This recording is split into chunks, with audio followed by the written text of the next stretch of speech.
Hey everyone, it's time for another 3 at 3 on Solar PV. I'm Jen Runyon, Chief Editor of Renewable Energy World. I'm Paula Mintz, Chief Market Research Analyst, SPV Market Research. And thanks to our sponsor, IREC, the Interstate Thank Renewable Energy Council. Hi Paula. Hey Jen, how are you? I'm okay, hanging in there. Been a really busy couple of weeks. So we take 3 topics, we talk about them for 3 minutes each. And today we're going to talk about Section 201 and module supply, what's going on with the PV module supply. Then we're going to pivot and talk a little bit about workforce development, looking at coal workers, and looking at inspiring young women in particular to pursue careers in energy. So let's start with Section 201. Paula, there's been some, would you say grumblings out there about there being not enough modules or companies not interested in serving the U.S. market. Tell me what you've been... Well, there's always a lot of rumor, and rumors aren't facts. There's prices are going to go, and whenever you're talking about the future, you're not talking about a fact, you're talking about the future. So there's a lot of concern that module prices will be increased, that module supply will decrease. Meanwhile, developers, as I know that we've discussed, aren't really seeing that. They're moving ahead with projects. But the fact is that the U.S., because of 201, became a less profitable market in an already low-margin industry. So you could get a slight bump in margins by shipping into the U.S., and that's no longer possible. If you're either going to raise your prices or you're going to eat more margin. That's something that even countries with a lower margin expectation culturally have a problem with. And so it very well may lead to increased prices. So you have rumors sparked by a lot of module companies who are trying to say that they're going to redirect some of their supply out of the U.S. because of 201. How credible that is, I don't know, because we're a bigger market than, say, Europe. So if you're saying, as Hanwha apparently did, that it announced a warning that they're going to redirect supply into Europe because of 201, how credible is that? So there's a lot going on that's being said, and this even lends down to announcements about building capacity in the U.S. So at this point, there's a lot of shuffling of cards to try to get the ideal cards to probably get an exclusion. Right. At the same time, something that must be remembered is that 201 is temporary. It's 3 years. We don't know if it will be extended. We can make any assumption in the world, but we do not know that. So building cell capacity, not really, that takes a long time. 3 years, it's going to be up and running. ITC is going to be going like that. You don't know what's going to be happening. Those are the only facts, right? Mm-hmm. So that makes cell capacity building a little less credible. That's not even going to be useful. Then there's module assembly. There's that 2.5 gigawatts that can be shipped in. After that, you got a tariff. So how credible is that? There's only so much you could build. The only thing I would say that at this point is credible is SunPower's acquisition of Solar World, which for other reasons, which we've discussed in terms of strategy and desperation, in terms of that, makes sense because that would put SunPower in kind of the driver's seat for all of the tariffs, 2012, 2014, this one. As the only crystalline manufacturer at this time, it would be pretty much in the decider seat about letting them expire or aiming them at another country. So I think the point that that we both want to get across is try to stick to only what is known now. And yes, a strategy for the future has to be built if you're a developer buying modules. If you're a manufacturer thinking about what the heck to do, do I extend capacity there or not?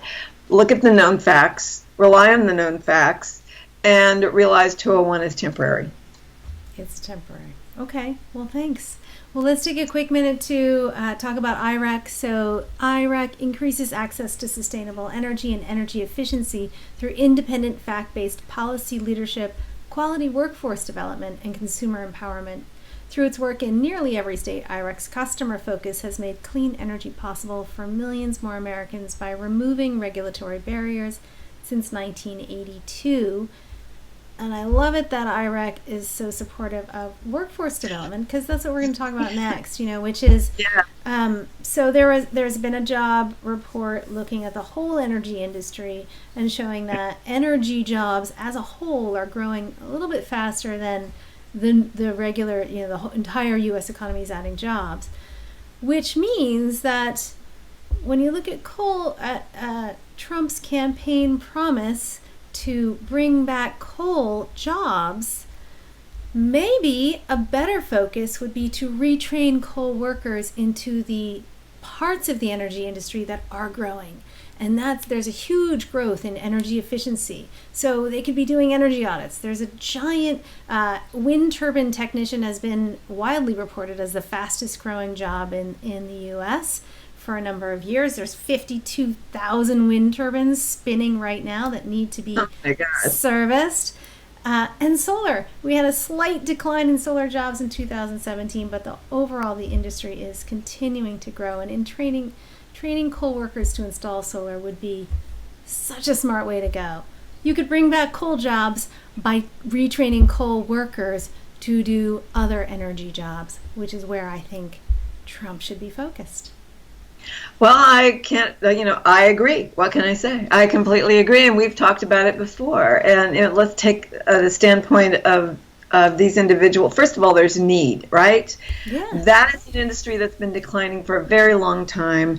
Retraining, I would not necessarily agree that there's that much of a decline in solar jobs in 2017. True, but right. I know, yes, you had some questions about that number. Yeah, I would have questions about that number. But nonetheless, solar is a growing field. Wind is energy efficiency, et cetera, et cetera, et cetera. Retraining these individuals gives them new lives and they're voters. So yes. Into our tent, Calcea has a solar citizens movement. I haven't heard very much about it lately because you really need to spend a lot of time and money on a movement. But nonetheless, they are part of our industry. We've said it before, when they join us in any job capacity or install solar. Yeah. And the other populations, and this is really near and dear to me, and I really want to spend at some point more time on it, there are populations that need, as the coal miners, that need retraining. Women emerging from shelters, yes. women who are abused, yep. They come out to society, let's welcome them. Women in prisons, statistics show women that end up in prison typically have abusive backgrounds or come from abusive marriages, abusive childhoods. So when they come out, they need retraining. So let's welcome them into our industry, retrain them, and help, pretty much everybody for society. And again, new voters. Yes. One day I'd love to do a conference on all of those business opportunities for retraining coal and other members of society that really need training. And energy is such a great field to go into. And that's going to segue into our last topic, which is inspiring young women to pursue careers in energy. Paula and I are both members of the WomeninPower committee, which is formed for PowerGen, one of the biggest trade shows for the energy industry in the world.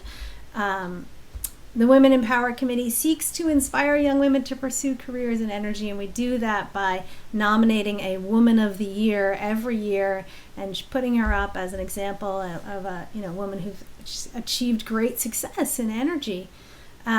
I recently met a young girl who had just graduated from college and was so excited about her internship. She was going to be an intern at a community solar company based out of near Philadelphia. She was so excited to be in the energy industry, and I thought, she was really inspirational. I will be having a video up about her in the next, the next few weeks or so. But yeah, it's really interesting. How do we get these young women to join this industry? And she was very excited. She came at it from the recycling side. She learned about recycling. She's from Mongolia, and just getting involved in understanding how recycling works sort of led her into the environment and led her into energy systems and got her very excited about the energy industry. And Paula, you've done work with young girls too. Yeah, well, I'm really, really thrilled to be part of a judge at the local science fair. They go on to the state and to the national, et cetera. and the International Science Fair, the winners. Wow. And a couple of years ago, I sponsored an award, Most Promising Female Researcher, and I just have been fascinated and just so gratified. So last year's winner, there's two, one for upper level, one for this high school. This is junior high through high school. Last year, one of last year's winners on the junior high, I guess, Okay. 6 through 8. One, because she was working on a sort of a combinational solar thermal PV panel for rooftops. That she comes from a public junior high. She did all the work. She went out and did the legwork, did the building herself. Cool. This year she was working on ocean power. Cool. So she's staying. There's something that inspired her. Hopefully her science teacher and others. But we reach out to high schools and junior high schools weekend. And this year one of my winners was on the science side of the cell. And also, actually it was storage. She was working on storage for solar, the solar industry, and she was working on the physics side of it and the chemical engineering side of it. And I chose her because I'm the one who sits on the top of that award. Judge, yeah. I am the main judge. I chose her in the end because she thought like a researcher. I asked her what inspired her. I watched her eyes light up. I listened to her process. There are young women and young men and young boys and girls out there that if we just give them that little spark of inspiration, show them how energy drives the world around them, just like yourself, look what can happen. It's amazing. Yeah, well, this is an industry that is growing and needs more diversity, for sure. When you go to trade shows and you look around, you see a lot of white men. Nothing against white men, but we need a lot more voices at the table to help us grow and change this exciting energy industry. So that's all the time we have for today. So thanks so much for watching 3 at 3 on Solar PV. Bye. Bye.